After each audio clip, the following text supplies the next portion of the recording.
Dans cette vidéo, je vais te parler des tests techniques du CQPIF, que ce soit sur la fonction MPT ou que ce soit sur la fonction cours collectif. Quand je dis fonction, ça peut être option, ça peut être thématique, ça peut être filière, peu importe comment c'est nommé dans ton CQPIF. En tout cas, chez nous, à Damalis, on appelle ça une option, option cours collectif ou option MPT. Et pour ça, on a tous les organismes de certification. On a une grille d'évaluation de prérequis pour les tests techniques en CQPIF. Alors, je vais commencer par celui qui est le plus court, entre guillemets, c'est les tests techniques pour l'option MPT, option musculation et personal training, épreuve pratique. Et j'enchaînerai avec l'épreuve sur l'option cours collectif. Alors, qu'est-ce qu'on doit comprendre? Déjà, avant de te parler des tests techniques globalement, je vais t'expliquer un petit peu ce que nous, on voit avec Franck, Johan, Didier, voire même d'autres pratiquants dans la salle. Lorsqu'on a des tests techniques, on se rend compte qu'un bon nombre des personnes qui viennent passer leurs tests techniques ne sont pas prêts. Si tu me suis sur Instagram ou si tu suis Damalis déjà sur Instagram, tu dois voir certainement passer une fois par mois une story, une vidéo où, encore une fois, on est un petit peu subjugué par le fait qu'il y ait aussi peu de préparation pour certaines personnes sur l'épreuve pratique de l'option personal training et musculation. Ce que j'entends par là, c'est que on va le voir dans les prérequis, il y a des mouvements en lien avec l'haltérophilie, il y a des mouvements en lien avec la musculation et il y a des mouvements en lien avec globalement le sport en général, on va dire ça comme ça. Et on est toujours très surpris de voir à quel point il y en a qui ne se sont en aucun cas demandé ou cherché à avoir une technique sur la partie haltérophilie ou au contraire sur la partie musculation. Ce que je veux que tu comprennes avec cette vidéo, c'est que il faut mettre toutes tes chances de ton côté pour réussir à valider ces tests techniques, bien qu'ils ne soient pas extraordinaires pour des pratiquants assidus ou de longue date, ou en tout cas avec une bonne expérience. Ça reste très important quand même d'avoir une faculté de se préparer à un objectif, tout comme tu prépareras une fois que tu auras eu ta carte pro avec Damalis ou un autre centre de formation. Il va falloir que tu prépares tes bonhommes à un objectif. Il va falloir que tu prépares X objectifs dans l'année, etc., etc. Là, l'objectif majeur, c'est de se préparer à passer les tests techniques qui, selon les bruits de couloir, pourraient venir à changer lors de l'année 2025 ou courant 2025. En tout cas, c'est ce qu'on commence à entendre au sein des centres de formation. Mais pour le moment, on va rester sur ce qu'il y a d'acquis aujourd'hui. On est en 2024 et je vais continuer à parler de ces fameuses grilles d'évaluation sur les tests techniques du CQPIF. On revient au sujet principal. Qu'est-ce qu'on va demander en personal training et en musculation pour les tests de prérequis en CQPIF? On va demander 5 répétitions de 5 mouvements. Tu vois, déjà, il va falloir que tu sois au clair avec les 5 mouvements. Les mouvements sont le squat, donc le squat nuque ou le back squat pour les anglophones. On a le développé couché ou le bench press pour les anglophones, le soulevé de terre ou le deadlift pour les anglophones, les fentes ou les lunges pour les anglophones et on a l'épaulé jeté ou le clean and jerk pour les anglophones. Et là où, quand je dis anglophone, ça veut dire plutôt ceux qui sont dans le CrossFit, d'accord? Parce que c'est eux justement qui nous ramènent un petit peu ce vocabulaire anglo-saxon. Ce que on doit savoir, c'est que pour chaque exercice, il y a un pourcentage de charge associé à notre poids du corps. Donc, plus tu vas être, entre guillemets, lourd, plus tu vas devoir soulever lourd, puisque c'est un ratio entre ton poids du corps et la charge que tu vas être capable de déplacer en fonction de ton poids du corps. Il y aura seulement 2 exercices où il n'y aura en aucun cas ton poids du corps qui sera pris en compte. C'est les 2 derniers qu'on verra tout de suite, d'accord, à la suite de tout ce qu'on va se dire. L'idée là-dedans, c'est de voir que pour le squat, un mouvement qui est pour ceux qui pratiquent une discipline sportive relativement confortable, ou du moins qu'on devrait avoir l'habitude, selon la discipline bien évidemment, de pratiquer, on demande un poids du corps, enfin une charge égale à 100% du poids du corps. Ça veut dire que si tu fais 100 kg, il faudra que tu fasses 5 répétitions sur ton squat nuque ou back squat à 100 kg. Donc tu t'assures de pouvoir faire 5 fois ton poids du corps au back squat. Donc moi actuellement je suis entre 92 et 93 kg. Je devrais mettre 92 ou 93 kg selon le centre de formation et la disponibilité des poids d'un certain grammage dans ta box ou dans la structure dans laquelle tu fais les tests.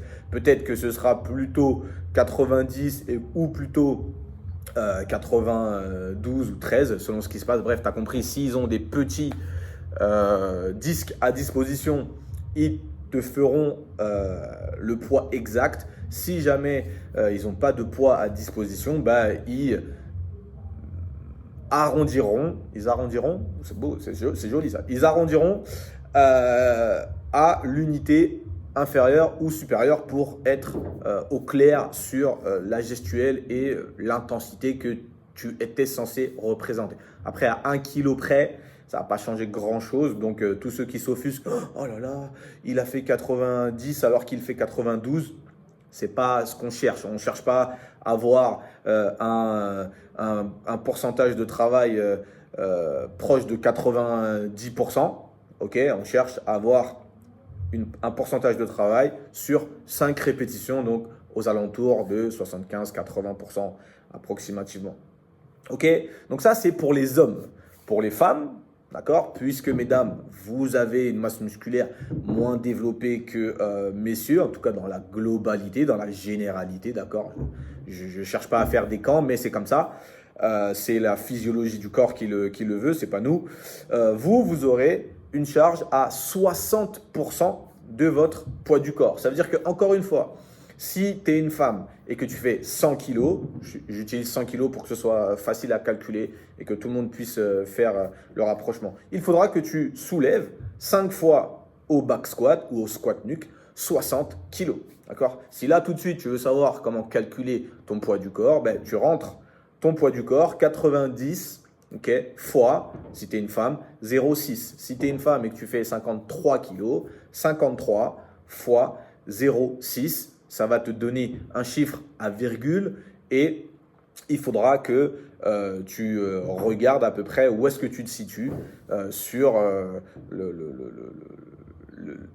le niveau, ou plutôt, pardon, le delta entre l'arrondi et exactement la charge que tu aurais dû soulever. Okay, si tu as 5 kg d'écart entre ce que tu es capable de faire et la charge qu'on t'a demandé de faire pour les examens, tu peux déjà te dire que ce sera relativement faisable pour toi. Si en revanche tu es à 10 kg, 13 kg en deçà de la performance qui est attendue le jour J, il va falloir que tu t'entraînes. Et pour t'entraîner, on a mis à disposition avec Damalis et Personal Invest, c'est moi, une programmation de 30 jours qui est offerte. Tu as juste à cliquer sur le lien pour être redirigé vers la programmation offerte sur 30 jours. Pardon. Il y aura des mouvements d'haltérophilie, il y aura des mouvements de musculation pour te permettre d'évoluer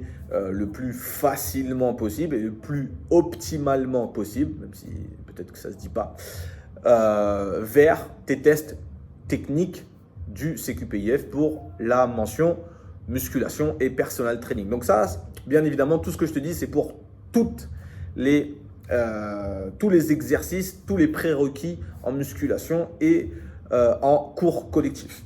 Deuxième exercice à mettre en œuvre pour messieurs et pour mesdames, ça va être le développé couché et ou le bench press. C'est la même chose, d'accord? C'est un terme différent. Pour les hommes, cette fois-ci, on est à 80% du poids du corps. Donc, si tu fais 100 kg, il faudra que tu pousses au développé couché 80 kg 5 fois. Okay, et pour mesdames, on n'est plus à 60%, on est à 40%. Donc, encore une fois, si tu es une dame qui fait 100 kg, il va falloir que tu pousses 40 kg 5 fois au développé couché. Donc, là, encore une fois, si tu ne sais pas calculer ta charge, pour messieurs, on prend le poids du corps et on fait fois 0,8. On trouve la charge qu'on aura à faire pour le développé couché. Pour mesdames, même chose, poids du corps fois 0,4 pour avoir la charge qu'on devra utiliser lors de notre passage de test technique.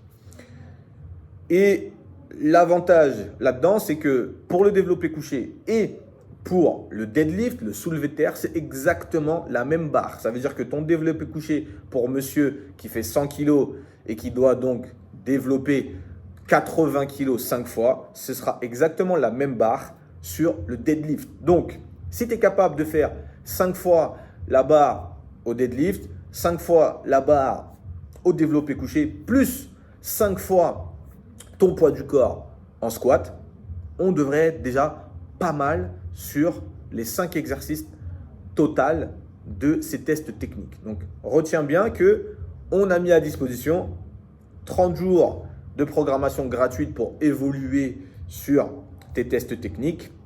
Tout ça librement.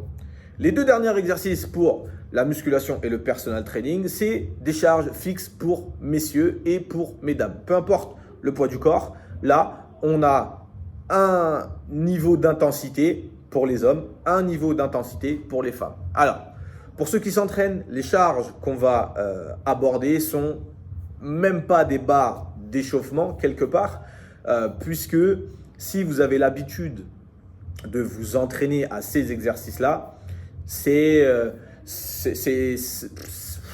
j'ai pas les mots, d'accord? Pour tous les autres qui ne sauraient pas s'entraîner, ne se seraient pas entraînés au préalable à l'haltérophilie et au travail unipodal, encore une fois, il y a la programmation de 30 jours offerte qui est là pour vous aiguiller. Mais pour ceux qui pratiquent, les charges que je vais annoncer sont presque ridicules pour ceux qui pratiquent, je précise, d'accord? Pour ceux qui pratiquent, ceux qui ne pratiquent pas, ça reste des charges importantes puisque ça demande un aspect technique et un aspect, on va dire, d'apprentissage quelque part et de coordination d'une certaine mesure. Les deux exercices dont je parle sont pour les hommes et les femmes, les fentes. Ce qu'on entend par fente, en réalité, c'est plutôt un split squat, puisqu'on a les deux pieds qui restent au même niveau. On va chercher à faire 5 split squats avec les deux genoux qui fléchissent, les deux genoux qui se tendent. Ça fait 1, 2, 3, 4, 5. On change de pied. 1, 2, 3, 4, 5. On remonte. Fin de l'histoire. On revient les deux pieds parallèles. Fin de l'histoire pour l'épaulé jeté. Les charges pour les hommes, 20 kg, donc une barre à vide olympique. Et pour les dames, c'est même pas une barre à vide olympique puisque la barre qu'on demande pour les dames est de 10 kg. No disrespect, mais voilà, c'est la législation qui a été donnée pour tous les centres de formation. C'est pas nous qui décidons ça. Nous, on aurait bien aimé mettre un petit peu plus d'intensité pour rester un petit peu dans justement ce repère de poids du corps. On trouve que c'est un ratio relativement intéressant pour juger de la capacité d'un individu à effectuer des tâches, qu'elles soient simples, entre guillemets, musculation, ou compliquées, entre guillemets, haltérophilie. C'est bien d'avoir toujours un aspect physique, un aspect technique et physique dans une épreuve pratique. Mais bon, que voulez-vous? Peut-être que d'ici 2025, ça changera. Et le dernier exercice qui est, selon moi, le plus négligé de tous les tests, c'est l'épaulé jeté, hashtag le clean and jerk, où on a la même charge pour les hommes, c'est-à-dire 20 kg, et où on a la même charge pour les femmes, c'est-à-dire 10 kg. Et là, pareil, on va devoir effectuer 5 clean and jerk, 5 épaulés jetés, cette fois-ci avec un jeté technique. Jeté technique, ça veut dire qu'il y a une réception en fente. Okay, et là, pas besoin de faire 5 fois pied gauche, 5 fois pied droit.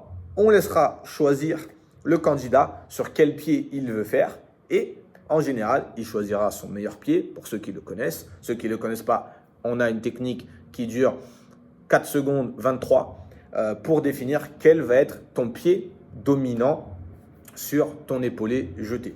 Et là, il fera les 5 épaulés jetés, d'accord, avec une fente en réception. Pourquoi? Parce que c'est la réception qu'on nomme la plus technique pour monsieur et madame tout le monde. Je vous vois venir les crossfitters. Il y a aussi le squat jerk qui est encore plus technique, mais c'est plutôt une technique en lien avec la mobilité. Là, on va plutôt observer une gestuelle dans la technicité de la reproduction de ce geste-là plutôt qu'une capacité, on dira, athlétique.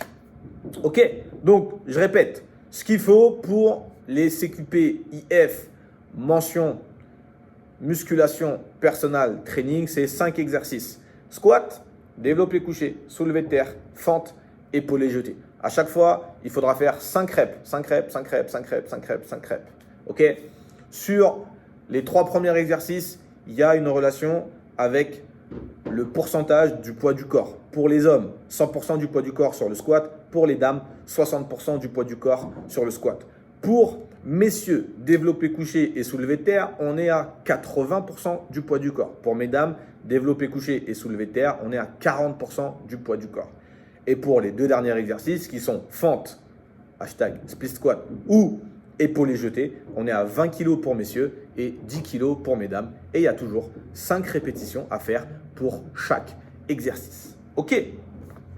Comment va être un petit peu évalué par les formateurs ou les évaluateurs de ces tests techniques lors de ton passage?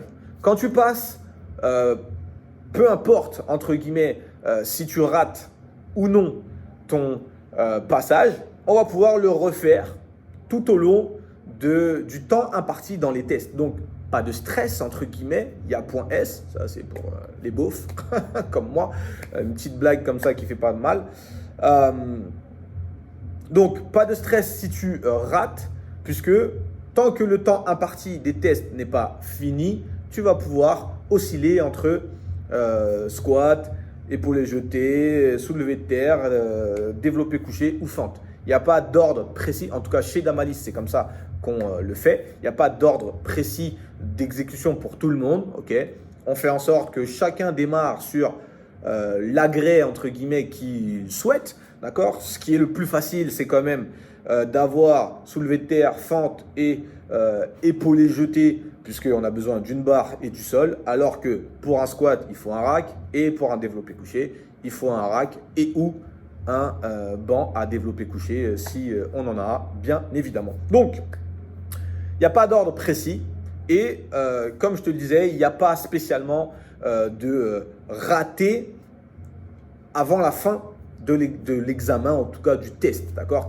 C'est pas comme au permis, tu n'as pas un passage et une fois que tu as passé, ah monsieur, vous avez raté, on se revoit dans 2 mois. Non, là, en tout cas chez Damalis, on le fait comme ça parce que ça peut être tout simplement un échauffement qui était mal fait, un enchaînement d'exercices qui nous a un peu mis dans le jus et on ne s'est pas mis réellement au clair. Après, entre nous, si avec ces charges-là, tu es dans le jus, il faut continuer à bosser puisque c'est un effort de très très courte durée et qui ne demande pas une capacité pulmonaire, cardiaque, nerveuse ou musculaire extraordinaire. D'accord? Donc ça, c'est aussi important de le savoir. Si tu n'es pas capable de faire les 5 exercices à la suite avec 2 minutes de repos, franchement, tu peux continuer à t'entraîner et n'hésite pas à utiliser notre programmation gratuite de 30 jours puisque ça va te permettre justement d'amener cette nouvelle capacité à enchaîner les exercices, même si le but n'est pas d'être un travail cardiaque.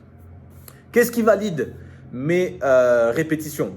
Selon le centre de formation, ça peut varier, mais globalement, nous, ce qu'on aime chez Damalis, vu qu'on est issu de l'haltérophilie et du crossfit, on aime voir des amplitudes complètes et des extensions complètes sur chaque exercice. Par exemple, le squat, on veut que tu casses la parallèle et que tu verrouilles les hanches et les genoux sur la remontée du squat. Sur le développé couché, on veut voir la barre qui touche les pecs et les bras tendus. On veut voir le coude. Allez, pour tous ceux qui ont peur, on veut voir une flexion minimale du coude. Mais ceux qui peuvent, on ira tendre le coude au maximum. Pour le soulevé de terre, même principe que pour le squat. On veut voir une extension complète de la hanche, un dos qui respecte les standards de sécurité pour l'exécution, que ce soit homme ou femme. Pour les fentes, ce qu'on veut voir, c'est les deux pieds, les deux genoux qui fléchissent et les deux genoux qui se tendent, d'accord? Encore une fois, on veut voir une amplitude plus ou moins maximale. Pas besoin de taper le genou sur le sol pour tous les crossfitters pour montrer que j'ai fait une amplitude complète. Voilà, s'arrêter à 1-2 cm du sol, c'est largement suffisant. Et pour l'épaulé jeté, c'est là où ça va devenir un peu compliqué pour bon nombre d'entre vous, en tout cas ceux qui ne pratiquent pas. On voudrait voir un épaulé en flexion complète, on appelle ça en français. En anglais, on appelle ça un squat clean. Ça veut dire une flexion totale sur la réception de la barre à l'épaule. Et on voudrait voir un jeté technique, ou ce qu'on appelle en anglais un split jerk. Okay, donc tout ça, il va falloir que tu t'entraînes à développer cette gestuelle si tu n'as pas l'habitude de pratiquer ce genre de discipline. Encore une fois, il y a notre prog qui est offerte, gratuite. Sers-toi, même si tu ne le passes pas chez Damalis. Nous, ce qu'on veut, c'est juste mettre toutes les chances de ton côté pour que tu sois pris dans ton centre de formation, même si ce n'est pas Damalis. Mais encore une fois, on verra bien si tu trouves que Damalis est moins bien ou mieux qu'un autre centre centre Damalis, centre de formation, notre shameless blog. Bref, donc ça c'était pour les tests musculation et personal training. Maintenant, on passe aux cours collectifs. Les cours collectifs. Alors, ce qu'il faut savoir, c'est que tout à l'heure, pour la musculation, il n'y avait pas de temps imparti majoritairement. Okay, ce qu'on aime faire, c'est selon le volume de personnes qui passent les tests, on se dit qu'on réserve plutôt 2 heures pour que tout le monde passe ou plutôt 3 heures pour que tout le monde passe. Parce que comme tu l'as vu au préalable, il y a une pesée, puisqu'il y a le poids du corps qui rentre en ligne de compte. C'est pas, tu arrives et je dis ouais, je fais 69 kilos et en fait, tu en fais 92, comme moi. D'accord? Bon, déjà, on le verra. Mais il y a une pesée le matin, d'accord? Pas besoin de venir à jeun, etc. On enlèvera 1 kilo du petit-déj, histoire d'être au clair avec tout le monde. Voilà, pas besoin de faire un jeûne hydrique, d'arriver sec comme ça et de faire ses reps sous fatigue et exténué. Encore une fois, si tu fais ça, c'est que tu n'étais pas prêt. Bref. Donc, sur les cours collectifs, il y a une épreuve pratique qui est cadrée par le temps. Ça dure 45 minutes. Et au final, durant les 45 minutes, c'est 3 phases de 1 quart d'heure. 3 phases de 1 quart d'heure où dans le premier quart d'heure, tu vas faire un travail cardiaque avec step ou sans step. Mais globalement, c'est quelque chose de chorégraphié et qui est en mouvement gestuel, on va dire ça comme ça. Deuxième petit travail de 15 minutes, on aura un renfort avec barre et ou avec poids. Quand je dis et ou, ça veut dire barre et poids ou juste poids selon le cas de figure qui se présente et selon bien évidemment l'envie des évaluateurs quelque part. Mais globalement, ça va être avec barre, sauf erreur de ma part, vous me pardonnerez. Et à la fin, on a 15 minutes de flexibilité et ou de mobilité. Encore une fois, 15 minutes où on va devoir réfléchir à comment on amènerait un petit peu ce qu'on est en train de suivre comme cours. Mais j'y reviens juste après. Je disais que le premier mini exercice, mini test dans les cours collectifs est le cours de cardio à suivre. Globalement, chez Damalis, ce sera un cours de step à suivre avec Franck. Et on veut observer quoi dans ce micro-examen, on va dire ça comme ça, micro-test d'entrée. On veut voir si tu maîtrises la technique du cours proposé. On veut voir si ton placement corporel est conforme aux indications verbales et gestuelles du coach. Ça veut dire si il dit on part à gauche et que toi tu pars à droite, bon, il y a eu un petit quiproquo. On voudra voir si tu es capable de reprendre le train en route ou pas du tout. On veut regarder aussi les amplitudes de mouvement correctes, d'accord? Il faut que tu suives les amplitudes du coach qui est en face de toi.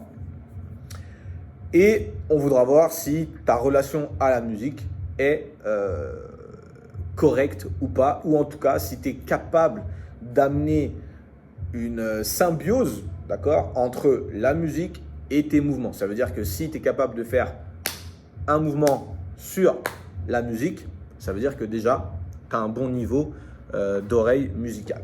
Ok, donc ça, c'était pour le cardio. Maintenant, on va voir pour le renfort et le body bar ou comment on dit en Les Smiths? Body pump, my bad, body pump, ok? C'est exactement la même chose. Maîtrise la technique du cours proposé, placement corporel conforme aux indications verbales du coach, amplitude de mouvement correcte. Et pour le troisième micro-test, flexibilité et mobilité, c'est exactement la même chose. Maîtrise la technique du cours proposé, placement corporel conforme aux indications verbales et gestuelles du coach, amplitude des mouvements corrects. Donc tu vois, dans notre programmation de 30 jours, tu auras aussi accès à 3 vidéos du formateur en cours collectif, qui est Franck, chez Damalis, et c'est lui qui fait passer les tests en physique. Ça veut dire que la personne que tu vois t'aider à faire une chorégraphie sur un step, sur un body bar et sur la flexibilité et la mobilité, c'est la même personne que celle qui va te faire passer les tests. Okay? Donc, tu auras déjà plus ou moins la capacité de comprendre, avec des guillemets, ses tics de langage, comprendre comment il oriente les choses et tu auras déjà vu comment il gère son cours, quel est son style pédagogique et comment est son amené d'un nouveau pas par exemple ou son amené d'un nouveau stimuli, comment il exerce globalement son métier de coach avant même de passer en épreuve physique avec lui. Et c'est là où on pense qu'il y a une grosse plus-value chez Damalis de pouvoir vous mettre à disposition des vidéos de ce genre-là pour pouvoir déjà prendre des informations du type de coaching et du style de coaching de l'évaluateur qu'on va avoir en face de nous. Et ça n'a pas de prix. Pour tout le reste, mes élèves connaissent la suite. Donc voilà, c'était petite vidéo de Damalis pour parler des tests techniques en CQP-IF. Je rappelle qu'on a une programmation de 30 jours pour les CQP-IF musculation personal training et on a 3 vidéos en lien avec les tests d'évaluation technique sur le CQP-IF pour les cours collectifs. Tout ça à disposition dans le lien juste en bas ou autour de cette vidéo. On s'arrête là pour cette vidéo. On se retrouve dans la prochaine. En attendant, sois prêt, sois fort. Ciao.